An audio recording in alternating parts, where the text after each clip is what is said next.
একসাথে বড় হওয়া, একই মায়ের গর্ভে জন্ম নেয়া ভাই বোনগুলো কেন বড় হয়ে পর হয়ে যায়?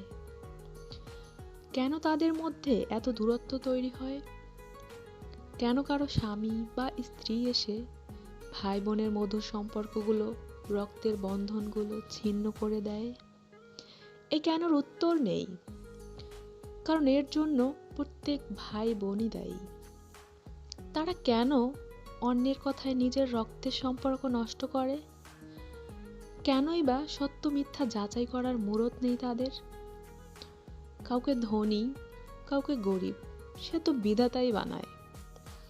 টাকা আর আত্মগরিমায় নিমজ্জিত হয়ে মানুষ একই বিছানায় ঘুমানো ভাই বোনের সাথে দূরত্ব তৈরি করে যোজন যোজন মাইল।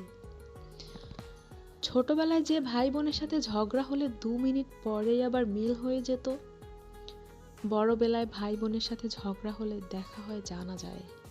কি কঠিন সত্য, তাই না?